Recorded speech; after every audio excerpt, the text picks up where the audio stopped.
네, 2월 18일 화요일 기도로 돕는 그 사랑 매일 묵상. 오늘은 시편 99편 6절에서 9절입니다. 99편의 6절에 보면 마지막에 그들이 여호와께 간구함에 응답하셨도다 이런 말씀이 있고, 8절에도 주께서는 그들에게 응답하셨고, 이렇게 기도의 응답에 대해서 지금 이야기하고 있습니다. 여호와께 간구함에 응답하셨도다라는 제목으로 말씀을 좀 나누려고 합니다. 그 첫 번째 기도라는 거죠. 우리가 하나님께 기도하면 하나님이 이제 응답하시는 그 기도라는 것은 가장 위대한 특권이며 신비죠.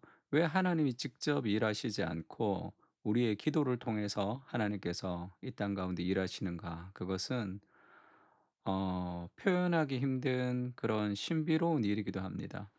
에덴 동산에서 우리에게 하나님이 땅을 정복하라 다스리라 그렇게 명령하시고, 그 삼위일체의 관계성의 은혜를 나누고 또 하나님의 그 형상을 심어 주셔서 우리를 어떤 문화의 창조자로 하나님의 역할을 할 수 있도록 우리를 초대하시죠. 마치 자녀를 성장시키시는 하나님의 마음 같다고 해야 될까요? 어쨌든 하나님이 이 땅 가운데 우리와 동떨어져서 일하시는 것이 아니라 우리의 기도를 통해서 우리와 함께 이 땅을 일하시겠다고 하나님이 계획하신 것이죠. 그래서 하나님의 모든 역사는 기도를 통해서 이루어집니다. 6절에 보면 그의 제사장들 중에는 모세와 아론이 있고 그의 이름을 부르는 자 중에는 사무엘이 있도다. 그들이 여호와께 간구함에 응답하셨도다. 그러니까 제사장이라고 하면 세상과 하나님을 연결하는 사람들이죠. 사무엘도 이 사사이지만 제사장 역할을 합니다. 우리를 출애굽기에서 이스라엘을 하나님이 제사장 나라로 세우시고, 베드로 전서에는 우리를 왕 같은 제사장이다 이렇게 얘기하죠. 하나님 우리를 먼저 부르셔서 세상과 하나님 사이를 연결하게 하는 제사장으로, 우리를 사명자로 소명자로 하나님 우리를 부르셨는데, 그럼 우리가 어떻게 이 세상을 변화시키고 우리가 어떻게 이 세상의 문화의 창조자로 살아갈 수 있느냐 하면 기도에 있죠. 그 비결은 다 기도에 있습니다. 그래서 모세와 아론과 사무엘의 가장 큰 특징은 여호와께 간구함에 응답하셨도다. 하나님이 그들의 간구를 응답하시는 거죠. 여호와께서 구름 기둥 가운데서 그들에게 말씀하시니 그들은 그가 그들에게 주신 증거와 율례를 지켰도다. 하나님께 기도하고 하나님께서 그들의 삶 속에 하나님의 역사를 이루어 주시고, 또 그들이 하나님의 말씀의 기준을 따라 살아갔던 사람들인 것을 지금 보여주고 있습니다. 하나님이 말씀 가운데 우리에게 말씀해 주시고 기도 가운데 우리가 하나님께 응답하면서 하나님의 역사가 기도 가운데 우리의 삶 가운데 등장하게 되는 거죠. 사무엘이 이런 말씀을 한 적 있죠. 12장 23절에 보면 나는 너희를 위하여 기도하기를 쉬는 죄를 여호와 앞에 결단코 범하지 아니하고 선하고 의로운 길을 너희에게 가르칠 것인즉. 기도하기를 쉬는 것을 죄라고 얘기했습니다. 그 제사장이 해야 될 일들이 기도죠, 기도. 우리가 이제 세상을 향해서 우리가 기도할 때 세상이 왜 이렇게 어둡습니까? 정치가 왜 이렇게 혼탁합니까?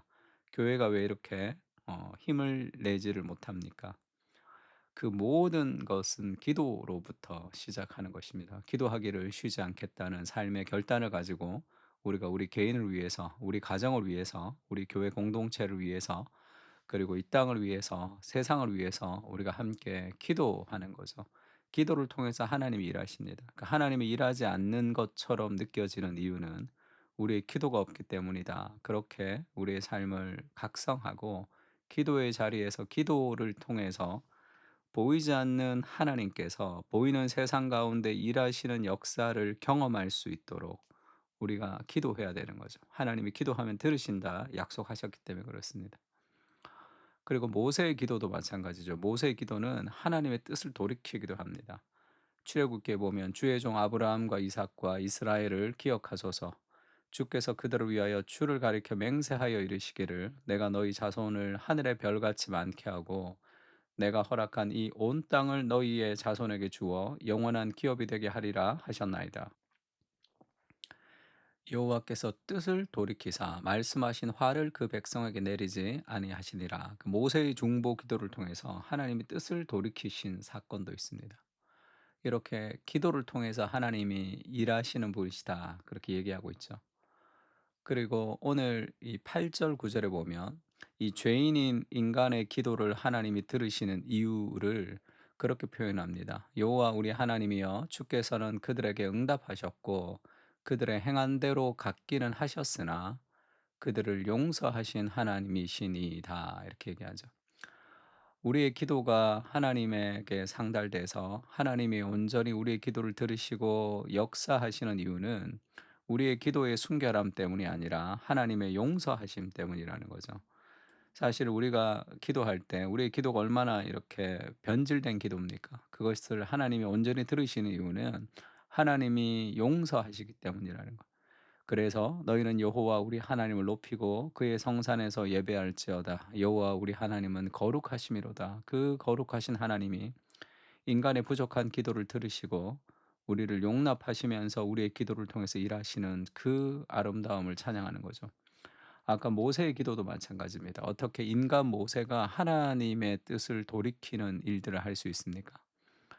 그것은 모세의 기도의 능력이라고 표현하는 것이 아니라 그 중보자가 필요하다는 거죠. 하나님은 이 땅을 반드시 심판해야 되실 분이시고 죄는 반드시 심판당해야 됩니다.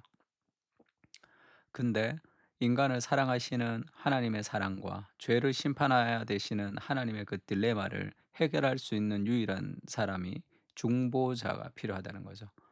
그 죄를 담당해 줄 중보자가 필요하다는 것을 보여주는 그림자이기도 합니다. 결국 하나님이 우리의 기도를 들으실 때 우리를 용서하신다는 것은 이 그리스도의 죽음을 통해서 그리스도의 십자가를 통해서 그래서 그리스도의 이름을 통해서 우리의 기도를 들으시는 거죠. 그리스도를 통해서 우리가 하나님께 기도할 수 있는 존재가 되는 겁니다. 그래서 단순히 인간의 기도의 능력이라기보다 우리가 기도할 때 우리의 기도를 들으시는 가장 근원적인 기도의 신학이라는 것은 그리스도가 우리를 대신해서 죽으셔서 우리가 그 그리스도의 이름으로 기도할 때 그 기도의 역사가 이루어진다는 거죠. 히브리서는 염소와 송아지의 피로 제사가 늘 드려졌지만 그 제사는 완전하지 못한 제사였고 예수 그리스도의 피 그것이 온전한 제사가 되어서 우리가 하나님께 나아갈 수 있는 그런 근거를 마련했다 이렇게 얘기합니다. 에베소서도 마찬가지죠. 십자가로 이 둘을 한 몸으로 하나님과 화목하게 하려 하심이라 원수된 것을 십자가로 소멸하시고 그러니까 그리스도의 죽음을 통해서 우리가 하나님께 기도할 수 있는 우리의 기도가 때 묻은 기도, 우리의 죄된 기도가 그리스도의 피에 씻겨져서 온전한 하나님의 기도로 그리스도께서 했던 기도로 하나님께 들려지게 되는 거죠. 예수님이 그렇게 얘기합니다. 그날에는 너희가 아무것도 내게 묻지 아니하리라. 내가 진실로 진실로 너에게 이르노니 너희가 무엇이든지 아버지께 구하는 것을 내 이름으로 주시리라. 지금까지는 너희가 내 이름으로 아무것도 구하지 아니하였으나 구하라 그리하면 받으리니 너희 기쁨이 충만하리라. 우리가 오늘 하나님께 기도할 수 있는 근거도 그리스도의 죽음을 통해서 하나님께 가는 길이 열린 거죠. 그리고 그 그리스도의 이름으로 우리가 기도할 때 우리의 하찮은 기도도 하나님이 가장 아름답게 들으시면서 우리에게 응답하시는 겁니다. 그 그리스도를 통해서 우리에게 하나님이 주신 능력이죠. 그 기도의 능력을 사용해야 되는 거예요. 그래서 우리가 늘 기도할 때마다 어떻게 기도합니까? 예수님의 이름으로 기도합니다. 그렇게 얘기하죠. 그 그리스도께서 기도의 근거를 마련해 주셨고 또 그리스도의 능력과 그리스도의 피로 우리가 주님께 나간다는 그 고백입니다. 지금까지 너희가 아무것도 구하지 않았으나 내 이름으로 아무것도 구하지 아니하였지만 구하라 그리하면 받으리니 너희의 기쁨이 충만하리라. 우리의 기도를 통해 하나님의 역사가 우리의 삶 가운데 등장하기를 나타나기를 그래서 보이는 세상 속에서 보이지 않는 하나님을 경험하며 살아가기를 예수님이 우리에게 간절히 원하시는 거죠. 기도가 없다면 인간의 노력뿐입니다.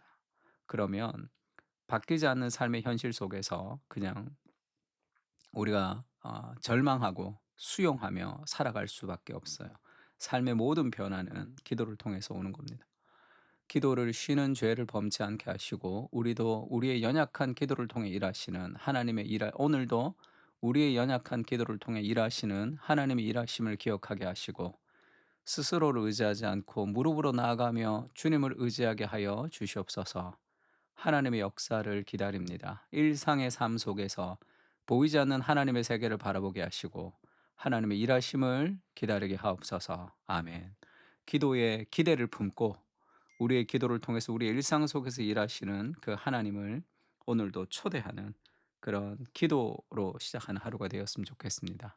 우리 다 같이 기도하겠습니다.